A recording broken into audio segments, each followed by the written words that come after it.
This podcast is for informational and entertainment purposes only. It is not medical advice.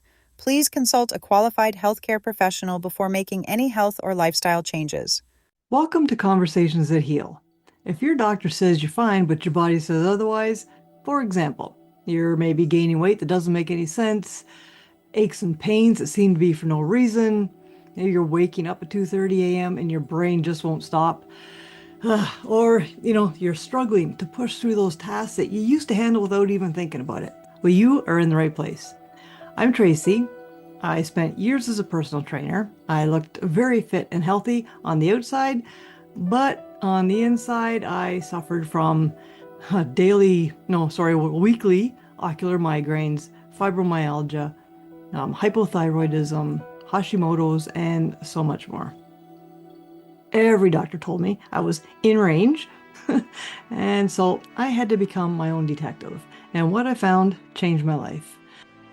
Now I sit down every week with real people who bring real tools around food, sleep, movement, nervous system support, and all that quiet stuff you doom scroll through Google in the middle of the night.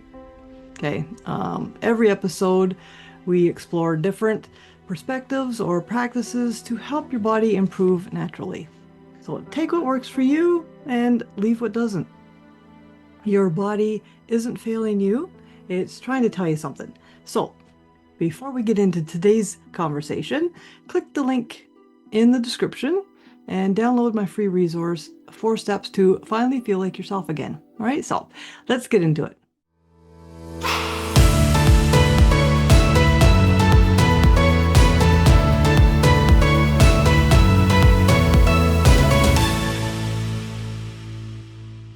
Hello again, and welcome to Conversations That Heal.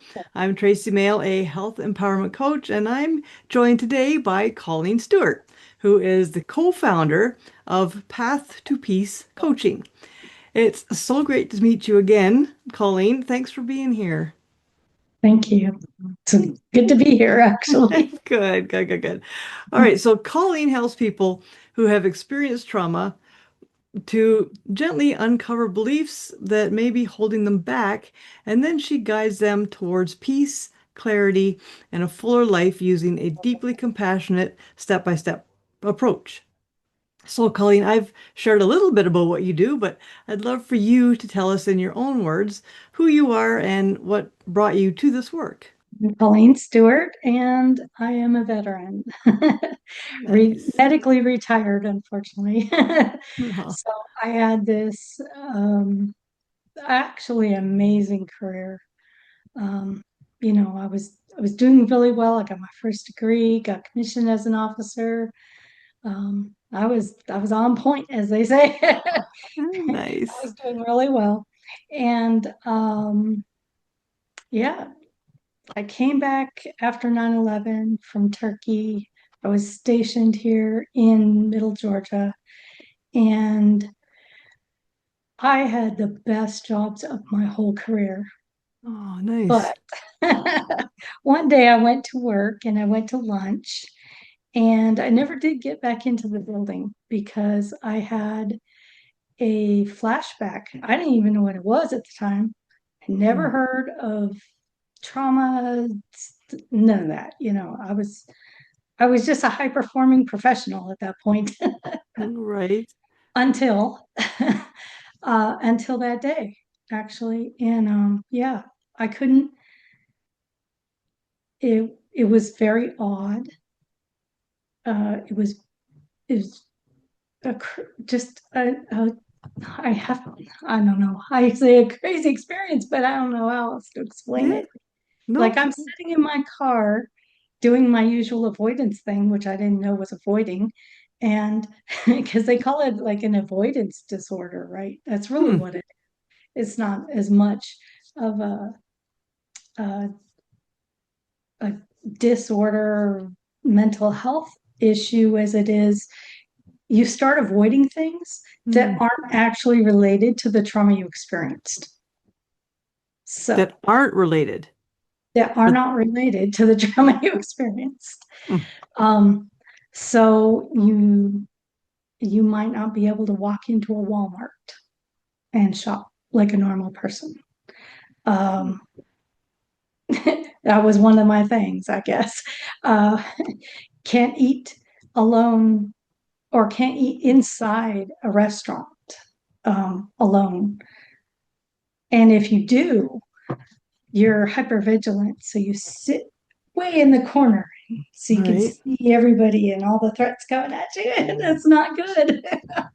I didn't know. Ah, I didn't know I'd been that way my whole life since age 4. Suffered from nightmares until long after I was diagnosed. of um, course. and I hadn't slept through the night in probably 10 years. And that was one of the first things they were like, "You really need to sleep." I was like, "Yeah, I really do." It's kind of important. Yeah. Yeah. So one day my whole life changed. And yeah, it was just when I went back to work, I actually performed at a higher level than I had ever performed before. I did some things that my next boss was like, "I don't think there's anybody who can do this, but I'll lead you through it. Just ask me questions." Mm. And then the military was like, "Well, now that you've been diagnosed with PTSD on top of all these other medical issues, now instead of returning you to duty, you've got 30 days to retire instead of the 4 years left on your contract." Mm. I was like, "Wait, no." That was traumatic Man, because all of a sudden I was dealing with the loss of the career and the trauma from when I was 4 and everything in between because all the memories came back at one time. of course. And it was a lot. So I went home. Stayed home for a long time. And I slowly got back into the workforce. And now, after years of searching and studying and really being not confident, but just bold, courageous in is like whatever it takes to get over this, I'm gonna do it. Because I guess Nice. that comes from the reason why I went in the military in the first place. Yeah. It's like I'm gonna do it. I don't care what it takes. I don't care what I have to, because it, it's not happening today. That was from one of my first revelations. It was really awful when it did happen. I bet. And it affected my whole life. And then it's not happening again today. And so Nice. once I actually processed through the grief, the process that is required for everybody when you have a massive loss like that, um, I just didn't even, when you're 4 and Yeah. somebody extremely close to you dies, you Mm. don't you Mhm. don't have skills to process it. My parents weren't prepared for that, and just yeah, it was just awful. Hmm. But like I said, it's not happening today. And so can I be okay today, stable? Can I rebuild? What do I need to do as a career? Can I rebuild my health? And then that was a big part of it. And then relationships. Mhm. So now I have this amazing life full of peace, and I help other people find peace. For some of us, it's the first time in our life we've ever had that in our relationships, in our health, and in our careers. Nice. Well, thank you so much for sharing that. That's, man, quite a story, right? It Um, is. yeah. So you I talk just about, oh, finished my first book, yes, last night. oh, good for you. Nice. Yeah, You'll have to, well, yeah, we'll get into that at the end here, and you can tell us more about okay. that, and that's exciting. So you do Thank you. talk about how trauma often gets tangled up with our identity. I was reading through your Yes. guide, right? So to the point that people start believing things like I'm not good enough and I'm all alone. So how do you help someone begin separating what happened from who they truly are? Well, that is basically what I like to call them blind spots, Mm, but they're limiting beliefs. right. And they were established basically by the rewiring of our brains when the trauma occurred. And then your brain automatically gets rid of things that don't match your core beliefs. Right. And so, what I decided when this trauma happened was because I can't say it got blamed on me, but that was how I took it as a Right. child, Yeah. was that I'm not a good little girl because my sister got killed. Right. Right. And if I obey all authority, parents, and do everything they tell me to, then I can avoid any more trauma. Right. Yep. So I chose this life sentence of I'm not good. Mhm. So I found myself later in life either proving that I'm good or proving that I'm not good. Yep. Yep. Oh, And very, we all do that. we So do. Yep. I can absolutely, yep. I can we've got to absolutely relate to find that. what was it that you chose as a child typically, that what was that event or what happened to you that changed, that like you might have had a really great childhood, and you might have had a really great you know core identity, belief system, everything was good, and then the trauma, we make it mean something about Right. us, Right.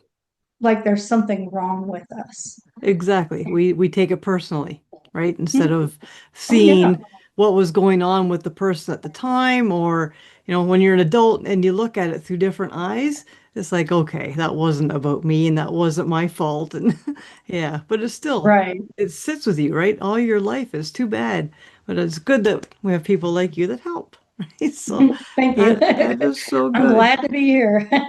Nice. That's There good. was a time I wouldn't have said that. No, oh, for sure. I completely understand that. Yeah.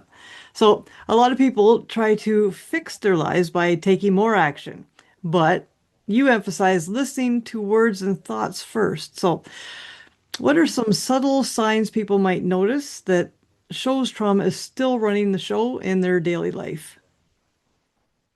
I think the first thing that you should pay attention to are the words that you hear. Hmm. Hmm. When you're doing anything and maybe you hear someone's voice in the background from your childhood or from the around the trauma event or whatever, you know, you're always whatever, you're never this, you're doing this is wrong or that's wrong or whatever it is. um, those we've turned into what I call, well, what I've learned are negative mental contracts, because we came into agreement with them to create our identity a certain way. Right, right, Those are the So if I hear myself saying the statement I am, and then whatever comes after that is something that's negative, I know I've got some kind of mental contract in the background, yeah, some voice I'm hearing, even if it's my own, that yep, says, I'm not good. yep. I'm not a good person. And I'm Yeah, we like, all do that oh, too. Yeah, we do. It's yeah, so part of the human experience that we don't absolutely. even know we're doing it until somebody mentions it. Yeah. You do something, and I don't know, you lose something, you drop something, like, oh, what did you do that for, stupid? Like, oh, I'm stupid. Why did I call Yeah. myself? Like, Or why do you talk to yourself like that, right? that Yeah, whole it's thing we do. funny. Well, it's funny until it's not. No, If exactly. if we make our identity that, it's not funny, actually. No, no. Yeah, we all fluff that It off, but hurts. there is a lot that's coming from somewhere, right? Like It that is. It it's is. negative self-talk. It doesn't matter if you laugh about it or not, it's negative self-talk and It it does is. affect you, And right? it's So, not good for you. no, So that's absolutely. the first thing you do is you see those words, because those words that either came from outside or inside of you. Hmm. When you took those in, you generate thoughts, Hmm. and those thoughts about yourself, the I am statements, generate your actions and end up with results. And most Yep. of us think, well, if I do something, an action that's different, I'll have different results. But no, you got to change your words first, your Hmm. thoughts, then take the actions based on that, and you'll have different results. Exactly. Absolutely. It's the energy you put out is the energy you get back, right? So, Well, especially when it comes to our subconscious mind, yeah, absolutely. because what I've learned, and I did not know this before, Mm, the subconscious has no morality. mm, It doesn't know good or bad, doesn't know right or wrong, that it just takes input, does what it does with it, like it makes you forget things or yeah, whatever, and what you're left with is a very small portion of the data that's input every day. yeah. It's And crazy, eh? Yeah. then we get to the really good stuff. That's our super conscious mind. That's where we have something in our brain that hardwires us to actually hear from God. Hmm. Hmm. And so one of the practices we do, basically, I guess you could call it meditation, but breathing is important. Hmm. So we breathe, we listen to calm music, and then we say a simple prayer, and then we ask, what are the lies that I believe about? And the Hmm. first thing I want to know is, what are the lies I believe about myself? And we're asking God, and then we get quiet and we write down everything we that comes to our Comes. minds, feel, sense, hear, smell, whatever it is. We don't edit, we just write it all down. And then we ask a second question. What God, what is true about me? And Nice. then we do the same thing. We write it all down. And then at the end, we do a process where we release the lies, we receive the truth. It's best if you do that with some kind of physical thing because your brain starts processing it in a way that it can hold on to it for a longer amount of time. And the processing may take a little bit of time sometimes, but Of course. we work through seven areas. What are the lies and truth about me, about you, God, about my past, about my future, about my purpose, my business. There's one more I'm thinking. Past. Oh, and money. What do I believe about money? Okay. It's usually in there somewhere. Yeah. Nice. So we work through seven of those exercises. We process through eliminating those barriers, and then we go into the stuff that lights me up. Because when you can see where you're at and you're Hmm. rebuilding that identity, then you can actually see clearly into the future. And I help you um, clearly identify what your future looks like, say, a year from now, and then reverse engineer it back to Hmm. today. So you Nice. have actionable steps that I hope we work through. Nice. And That's that's amazing. Yeah. yeah, I've been doing that work for years, and ah, it is so refreshing. Like I really did in 1 hour, my whole life changed from being upside down to right side up for the first time ever. Nice. I cannot even describe how awesome it is that everything works now. Yeah. Like Oh, everything. nice. That is very exciting. Oh my It goodness. is. So if someone works with you to go through all of this, um, and they begin releasing those old beliefs, what can they expect to feel? Mm.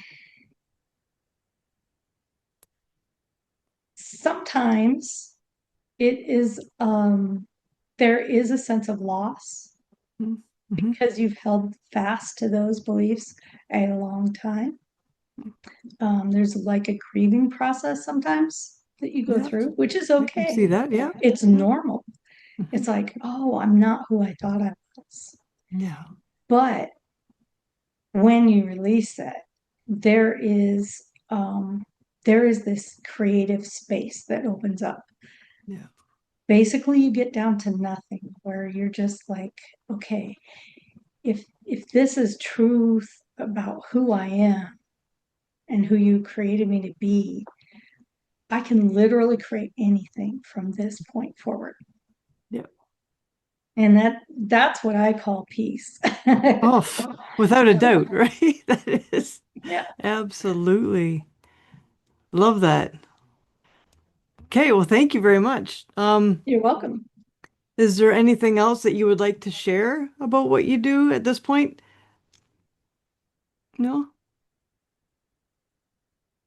I think I covered Covered. just Yeah, about I think we everything. got it all. Yeah, No, that's great. yeah, Okay, well, thanks for being here. And if so, if somebody wants to work with you, like, yes. how can they get in touch and tell us about your new book coming out and how do we get that?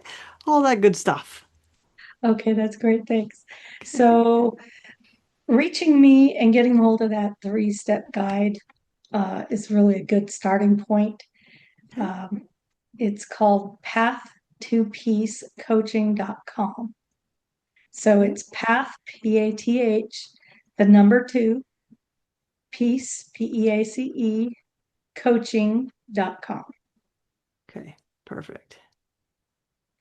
I Okay. can be found at Path to Peace with the number two in it, Mhm. coaching on LinkedIn. We have a Okay. company page out there. Okay. My personal LinkedIn page is Reach Colleen, but it's more focused on veterans and veteran communities and Okay. building in that realm. So Nice. it's a Okay. little different. Okay. And then my book, I'm pretty sure I'm going to be publishing it with the title of Learning How to Love. Oh, nice. Okay. Will it be on Amazon or where are you going to be putting it out? Yeah, Amazon and the audiobook as well. Oh, nice. Audio as well. Do you know Yeah, when that's going live or public or? not yet because I just finished writing Yeah, it. no, I that's good. redid it a little bit based on what I've learned in the last 4 months. Okay. Beautiful. Well, if whenever it does come out, I'll make sure to update the links. Okay. I will put all of your Okay, links on in the show notes. So anybody that wants to work with Colleen, you'll find her contact information there. And once we have a link to the book, we'll add that in as well. Okay. So people can get that awesome. there. Nice. All right. So, if today's conversation resonated with you, please like, share, and subscribe so you don't miss the next conversation that heals. Stay well.